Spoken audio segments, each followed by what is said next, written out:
Mesdames, Messieurs, bonjour. Ici Suzanne Nantel, mairesse de Berthierville, pour vous présenter votre émission Berthierville vous informe, aux fins de vous relater les décisions qui ont été prises par votre conseil municipal lors de la dernière séance publique qui s'est tenue le 4 juin dernier.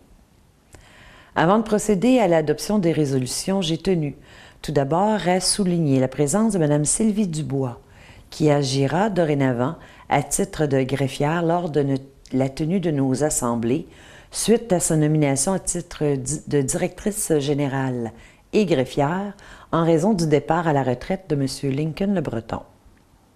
De plus, nous accueillerons à compter de mercredi 6 juin Mme Karine Tremblay, qui occupera les fonctions de trésorière, directrice adjointe et greffière adjointe. Elle sera présente à nos assemblées à compter du mois de juillet prochain. J'en ai aussi profité pour faire la mention de la création d'une page Facebook pour la ville de Berthierville. J'ai aussi fait état de l'avancement de divers dossiers, soit le début des travaux cette semaine d'infrastructure de la rue Jacques-Cartier, par l'installation de la signalisation de l'aqueduc temporaire et de sa mise en service, de l'enlèvement des trottoirs et bordures et de la pulvérisation du pavage. La durée de ces travaux est prévue jusqu'en août prochain et les citoyens peuvent être informés à chaque semaine des travaux prévus pour la semaine en cours, soit en consultant le site web de la ville sous l'onglet « Info-travaux » ou en téléphonant l'hôtel de ville et en composant le service « Info-travaux ».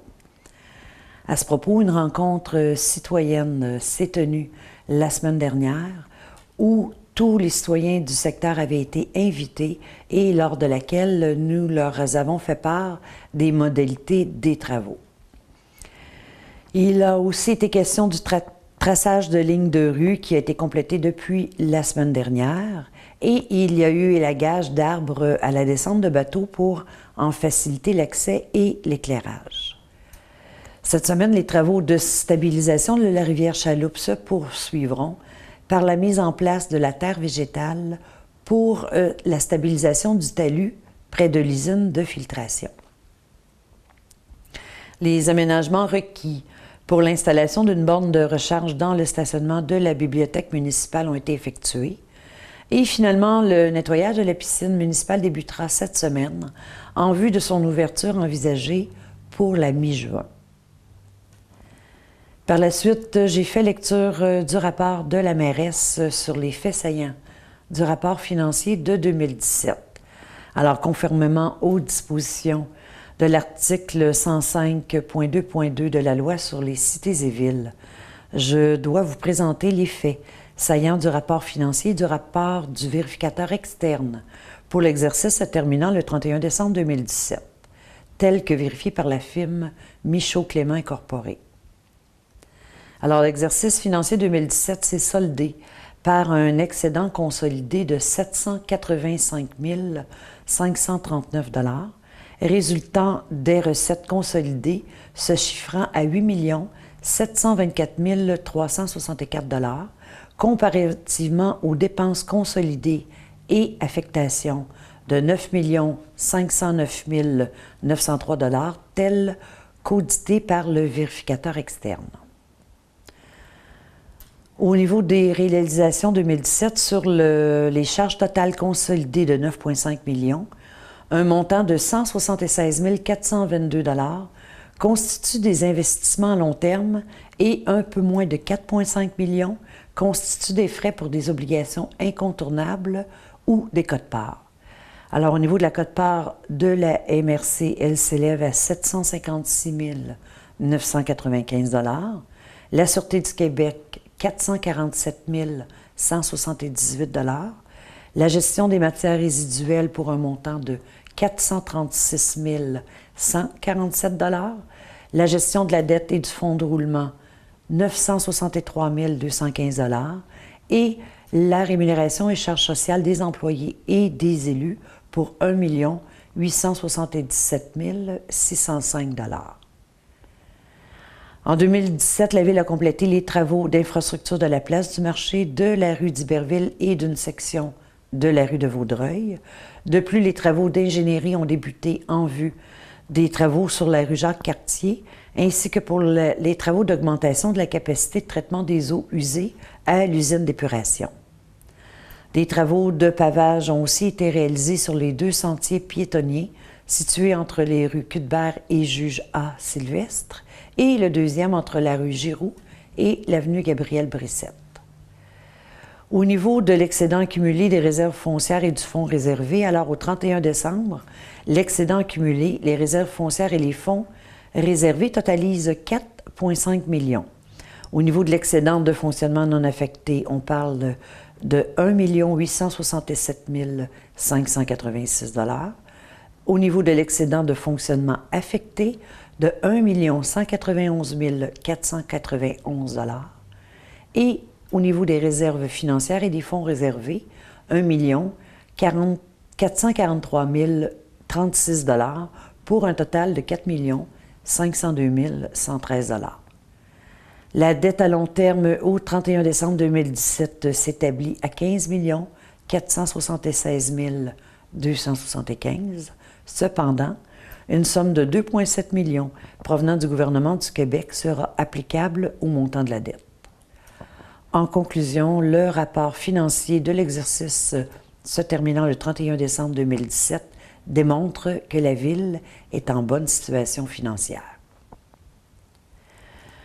Au niveau maintenant des résolutions, le Conseil pour la collecte et le transport des matières organiques putrescibles a accordé le contrat à la firme BI Environnement, soit le plus bas soumissionnaire conforme, au montant de 146 327 $ pour une période de 43 mois, se terminant en décembre 2022, et ce, pour la collecte à 2578 portes et à raison d'un coût unitaire de 12,67 $ et de 3,17 $ pour le transport.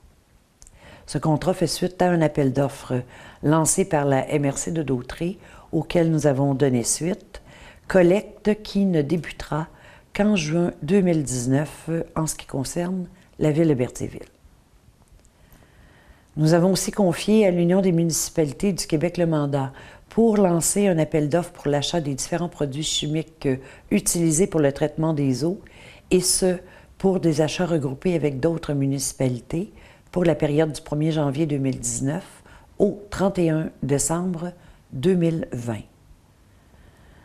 Le processus de recrutement maintenant pour la coordination à la bibliothèque municipale a débuté et le comité de sélection sera composé de Mme Sylvie Dubois, directrice générale et greffière, M. Alexandre Salois-Lapointe, directeur des loisirs et agent de communication, et de moi-même. En raison de la création de la page Facebook de la Ville de Berthierville, le Conseil municipal a adopté une politique de commentaires des médias sociaux telle que déposée. Nous avons par la suite octroyé le contrat à la compagnie Sintra pour des travaux de voirie des rues de Fond-Doucet et une partie de Beaulac pour un montant de 312 826 $ et autoriser une appropriation de l'excédent affecté pour la réalisation de ces travaux au cours des prochains mois. À noter que la firme Sintra était la plus basse soumissionnaire conforme. Dans le cadre maintenant de la revitalisation du centre-ville et du Vieux-Berthier, et dans le but de créer un milieu plus attrayant et en harmonie avec celui de l'Esplanade, nous avons autorisé une dépense de 21 714 $ pour l'achat de 15 projecteurs auprès de la firme Leblanc Illumination Canada dans le cadre du projet de mise en lumière du parc Bellevue. Pour ce projet, nous avons reçu une subvention de 16 021 $, ce qui représente 60 % des coûts totaux provenant du programme d'aide aux collectivités rurales. Par la suite, un mandat au montant de 4 010 $ a été confié à la firme d'arpentage et au maître Robitaille Castonguay Arnois pour un relevé topographique et piquetage d'une section de la rue Frontenac Aux fins de la nécessité pour la Ville de bien connaître son emprise au niveau des arbres, pavages, poteaux électriques, les limites de propriété et l'identification des propriétaires, ainsi que l'analyse foncière, aussi pour que l'émission d'un certificat de piquetage de l'emprise sud de la rue de Frontenac, et ce en raison de l'élagage des arbres sur l'ensemble de la zone étudiée, qui comprend 16 lots entre la rue Sainte-Geneviève et le parc Bellevue. Nous avons aussi donné notre appui au projet Travail de milieu aîné d'Autrey, présenté par le Centre d'action bénévole d'Autrey, considérant d'une part que la Ville de Berthierville a adopté une politique Amis des aînés en mars 2016 et que la dimension communautaire est un incontournable du développement des municipalités rurales du Québec, que d'autre part, le vieillissement de la population entraîne une augmentation des probabilités de retrouver dans nos milieux des aînés en situation de vulnérabilité ou présentant des risques de fragilisation. Secteur des loisirs maintenant, il a été résolu de nommer Mme Angélique Guertin-Cournoyer à titre d'assistante coordonnatrice pour le camp de jour pour la période du 10 juin au 17 août prochain. La compagnie Climat Contrôle SB Incorporée s'est vue allouer le contrat relatif à l'entretien préventif des équipements du système de réfrigération de la glace à l'Aréna Joanie-Rochette, ainsi que pour l'exécution du programme de prévention de la tour de refroidissement à l'eau et condensateur évaporatif au coût annuel de 10 800 $ et ce valide jusqu'au 30 juin 2020. Considérant maintenant que l'installation d'un chauffe-eau à la piscine municipale était prévue au budget 2018 et que l'ouverture de cette dernière se fera vers le 25 juin, nous avons donc autorisé l'achat d'un système de désinfection automatique auprès de la firme Multitech Régulation au coût de 13 192 $ selon l'offre de services détaillée et autoriser une dépense n'excédant pas 2 000 $ pour le raccordement au réseau de plomberie existant. Le Conseil m'a par la suite autorisé, ainsi que la directrice générale des greffières, à signer pour et au nom de la Ville le contrat de location de l'Aréna pour la période du 19 juin au 25 juin inclusivement, avec les productions du lac Saint-Pierre pour la tenue du Cowboy Fest. Dans le même ordre d'idées, en tenant compte d'une résolution antérieure d'avril dernier pour la location de l'Aréna pour la tenue de ce Cowboy Fest par les productions du lac Saint-Pierre et en vue d'assurer la sécurité des lieux, nous avons mandaté la firme Sécurité Francheville pour approximativement 50 heures de surveillance pour une dépense n'excédant pas 2 300 $ et la firme Sodem pour assurer le service de gardiennage et de conciergerie après la désinstallation des équipements de l'organisme pour un montant maximum de 500 $. Dans le cadre maintenant du projet de circuit cyclable des îles de Berthier, il a été résolu d'effectuer le second versement de 500 $ des 3 versements prévus pour l'année 2018 à la Société Récréotourisme du pôle Berthier. Une contribution financière de l'ordre de 100 $ a été accordée au réseau des femmes élues de la Naudière dans le but de les soutenir dans l'atteinte de leur objectif. Le conseil municipal considérant l'importance accordée à la place des femmes au sein des conseils municipaux. Pour les activités du 30e anniversaire du musée G. Villeneuve, nous avons dû abroger la résolution d'avril dernier en raison des modifications apportées à la programmation par les organisateurs et accorder une commandite de 1 000 $ au lieu de 1 750 $. De même, dans le cadre de l'événement Centre-Ville en fête, initialement prévu pour une durée de 4 jours et modifié par la suite pour une programmation de 3 jours, de réduire à 1 000 $ la commandite accordée qui était de l'ordre de 1 750 $ pour les activités qui se dérouleront les 2, 3 et 4 août prochains à Berthierville. Ces 2 modifications s'inscrivent dans le cadre de l'application de la politique de dons et commandites en vigueur à la ville de Berthierville. On regarde maintenant des nouvelles fonctions de Mme Sylvie Dubois à titre de directrice générale. Certaines résolutions ont été adoptées en ce sens. Tout d'abord, celle de m'autoriser, ainsi que la directrice générale adjointe et greffière adjointe, Mme Karine Tremblay, à signer pour et au nom de la Ville les effets bancaires. Monsieur le conseiller Denis Darvaux sera autorisé à signer en mon absence les dits documents, ainsi que la directrice générale, Mme Sylvie Dubois, en l'absence de Mme Tremblay. De plus, il y a lieu de nommer la directrice générale adjointe, Mme Karine Tremblay, à titre d'administratrice principale pour et au nom de la Ville, à l'égard du service accédé de la Caisse des Jardins de Dautré. Dans le même ordre d'idées, nous avons désigné Mme Sylvie Dubois, directrice générale, comme personne responsable de la loi d'accès aux documents des organismes publics et de la protection des renseignements personnels.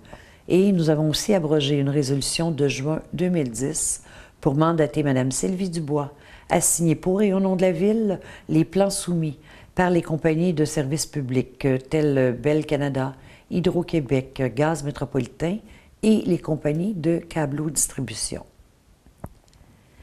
Par la suite, j'ai été autorisée à signer pour et au nom de la Ville le protocole relatif à l'octroi d'une aide financière dans le cadre du volet 1.5 du programme des infrastructures Québec Municipalité pour le projet de la rue Lévis pour une aide financière de l'ordre de 521 600 $, ainsi que dans le cadre du même programme, pour le projet d'une portion de la rue de Vaudreuil entre D'Iberville et Sainte-Foy pour un montant de l'ordre de 236 600 $.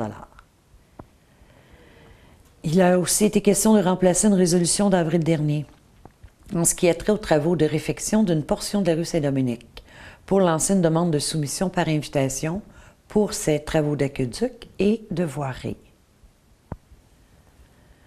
Au niveau de l'urbanisme, maintenant, 2 dérogations mineures étaient inscrites à l'agenda de la séance. Une première concernait la propriété située au 291 boulevard Lafayette pour permettre la localisation du bâtiment principal à 5,38 mètres de la ligne de l'eau avant, et ce, malgré la grille des usages en vigueur, dérogation qui a été acceptée par les élus. La deuxième visait l'édifice portant les numéros civiques 480 à 488 rue de Frontenac dans une zone PIIA quant à l'installation d'une enseigne et qui n'a pas été accordée par le Conseil suite à une recommandation unanime du Comité consultatif en urbanisme. Toujours au niveau de l'urbanisme, le Conseil a désigné M. Gabriel Lavallée comme aide-inspecteur en urbanisme et environnement pour l'application des règlements au sens de l'article 119 de la Loi sur l'aménagement et l'urbanisme pour la période du 5 juin au 17 août, soit pour la période estivale.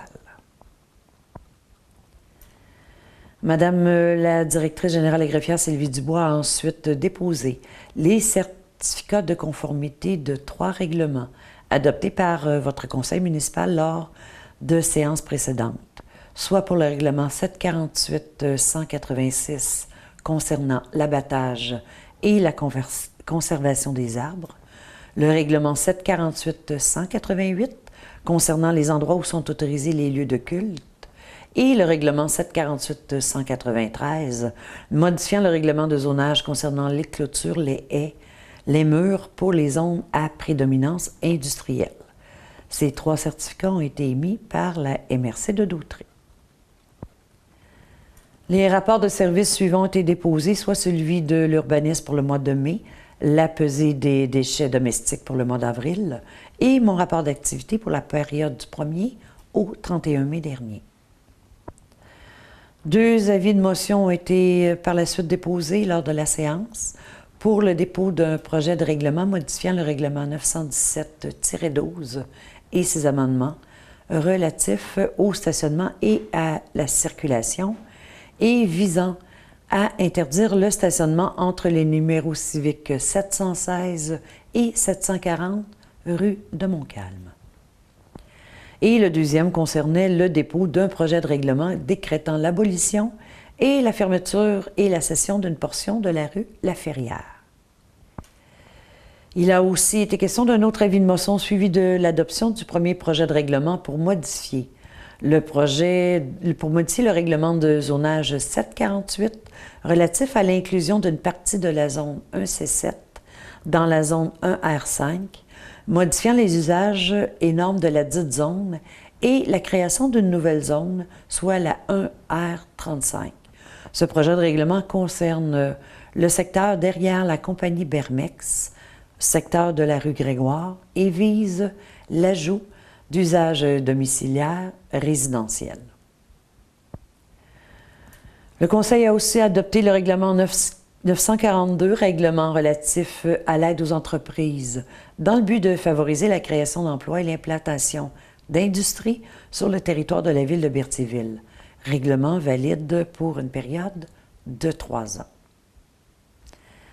Alors, voilà qui complète les éléments qui ont fait l'objet de décisions par vos élus municipaux lors de la séance de juin. Je vous invite, comme à l'habitude, à consulter le site web de la Ville pour revoir cette émission diffusée par le biais de CTRB ou pour toute autre information concernant vos affaires municipales. Et je vous invite à assister à la prochaine séance du Conseil qui se tiendra ici à l'Hôtel de Ville le 3 juillet prochain, toujours à 19h30. Alors, ce fut un plaisir de partager ces informations avec vous. Merci et au revoir.